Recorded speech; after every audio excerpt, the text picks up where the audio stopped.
Hey guys, this is Eric Weingartner with Weingartner Racing.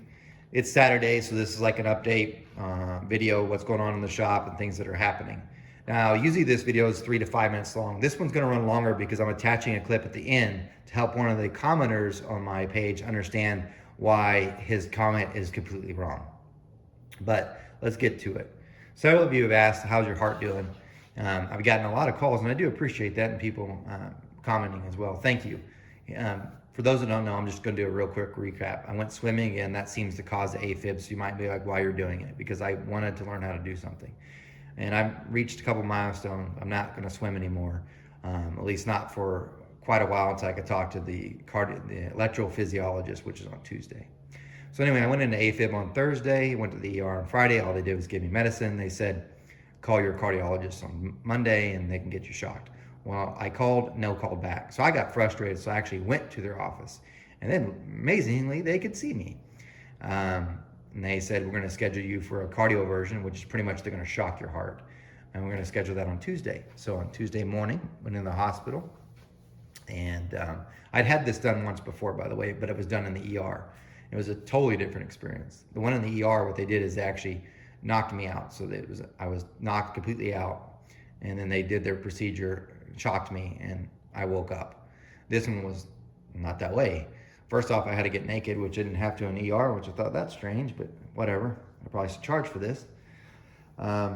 Anyway, here's what I remember, so this is kind of interesting. So I'm laying there on the table with the IV, and they said, we're gonna go ahead and give you some medicine that's gonna make you sleepy. And I heard my cardiologist say, go ahead and give him fentanyl, 250 of fentanyl. And I remember thinking, fentanyl? I don't think I need that. And I didn't fall asleep. I just got kind of numb. And then I actually heard him. So I was awake this entire procedure. I heard him say, go ahead and shock him. And bam, holy cow. That was a hit. But that shock, and I never lost consciousness the whole thing. That shock brought my heart back in the right rhythm, and it's been in the right rhythm ever since. I have an appointment with the electrophysiologist on Tuesday, and maybe we'll talk about an ablation or something. But in the meantime, I'm not going back to the pool. So that part's done. Anyway, so there's that. So let's get to what's going on. You might be like, what are you doing with this head? I've actually had this head here for like months. But I think I'm going to have Bishop clean this up today. This is an LT1 head. I'm going to try to flow it. And maybe if I get time this week, kind of squeeze it in and just do one port to kind of see what it'll do. It'll be kind of interesting. So you might look for a video on that. But I will warn you, most of the videos that you're going to see this next week are stuff that's already been done. So for instance, I ported a set of big block Chevy heads. I've recorded that. That's probably gonna be the video for tomorrow. On Wednesdays, probably one on a set of like AFR 195s. But maybe I'll put this one on Wednesdays if I can get a chance to get it done. So there's that. Now the truck's actually got some interesting stuff. The truck, I am going to try to take it out on Friday and do a test and tune. Some of you recommended the heat thing. Well, I put it on, got to go around my regulator. But I'm gonna switch it to methanol. I'm gonna try to take it to the track on Friday and see what it does. I'm curious. We'll see if it goes any faster. Although I haven't checked the weather, and for all I know, it's gonna be pretty warm. Now, I said I was going to major changes. Well, one of the major things I want to talk about with you guys is this. I have been saving for a dyno, but I don't think that's going to happen for such a long time. So I came up with another plan that I think in the meantime will probably get me some answers and be some great content. What I'm going to try to do is save up and buy a short block, maybe from Knives or somebody, and I'm going to use that as a dyno mule. And what I'm going to do is I'm just going to rent dyno time because it's actually cheaper than buying a whole dyno. And this way I could test different things. That's the plan. Now, if you're like, man, that sounds awesome. Well, it will be. So the plan is to be like a 400 cubic small block, about 10.5 to 11 to 1. And I'm just gonna put on a set of cheap heads and just try different things on those heads. And the reason for the cheap heads, because they're probably gonna ruin them because I'm gonna try a bunch of stupid stuff just to see what it does. That's the plan. It's a huge plan. If you're like, man, that sounds great. I would like to help you. How can I help you?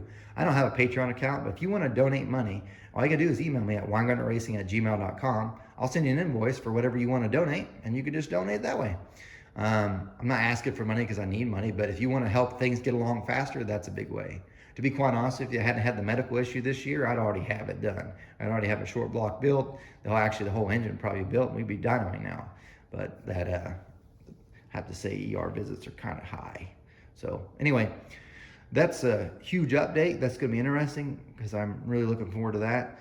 I think that'll give you guys a lot of information to help along the way, because I can't wait. So I'm probably going to do some really cool stuff. I think you'll see. It's like, the stuff that I did in the flow bench, if it actually made more flow, what does it actually make more power? We're going to find out. That answer is going to get answered. It's going to cost quite a bit every time I rent the dyno, but it'll be worth it. So I'll be renting it for like days at a time to try some different things. But anyway, that's the update. So I probably won't do anything video for sure next Saturday, because I'll probably be recovering from the time trials or test and tune with the truck. No Prep Kings is happening right now at the Tulsa. I don't think I'm gonna go. Tickets are way high. I thought there'd be a lot of people, but I watched the videos from Friday. There's more people at Throwdown. Why? Because Throwdown's way cheaper. But anyway, I'm gonna tag on another video right now. Thanks for watching. This is to prove a point. In case you're wondering what's getting tagged on, here's the commenter. A guy thought, when I made that last video, if you watched, that there's no way a bit valve can seal up, and then I was making it up, then I was fabricating it. So I spent some time just to do a video for him. So that's this coming up right here. You don't have to watch it. Take care. All right, this is the vacuum gauge I actually use to vacuum test heads. And this comes with the Rottler seat and guide machine. You don't need to know this, but here's how it works. So what you do is you put this on the head and it pulls a vacuum through it. What I'm gonna do is I'm gonna kick it on here in a second. Hopefully the air compressor doesn't come on. But you're gonna see it go all the way. So we're gonna turn it on. If I block with my thumb, it goes to about 21 inches. Okay? Now, just to further prove it, if I put it over a flat surface, it goes about 21 inches. Okay? And I'll turn that off real quick. Now, let's go to this head. This is the head from the video. Now, the reason why I'm making this is because someone claimed that I was being untruthful and that I made up an unrealistic claim that there's no way a bent valve could pass a vacuum test. So what I'm gonna do is I'm gonna actually show you. Now you might say, why didn't you do that in the first video? YouTube is not my primary job. Porting heads is. So I don't record everything because I got stuff to do. So this is number 4. I want you to see this. By the way, both my hands are here, so it's not some magic trick. This is number 4. So that's the cylinder, because if you look, that's, let's see, 8, 6, this is 4. Okay, that's the valve. Now here's what I'm gonna do. It's all in.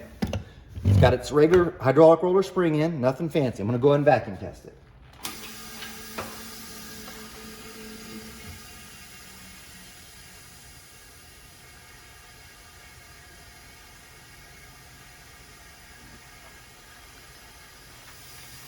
If you look, it's about 20 and a half, about the same as when I put it on the flat surface. Now, not only that, I'm gonna turn it off, and let's see how it holds air.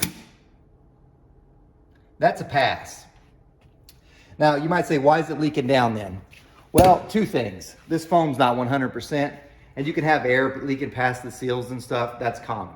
But that's a pass. If you poured solvent in it right now, it would pass, because that's less than half a pound from me putting my thumb and having it exactly perfect. That's pass. But let's pull it off. So I had my wife video this, and she hates this. So just letting you know. Hands.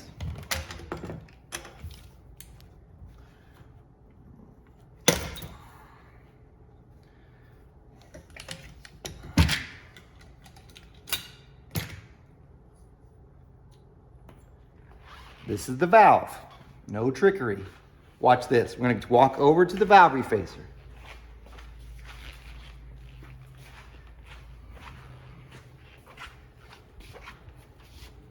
I don't like to put a dirty stem into my collet, so I'm just going to wipe it off. I'm going to tighten it down. That's tight. Now I'm going to turn it on and watch it bend.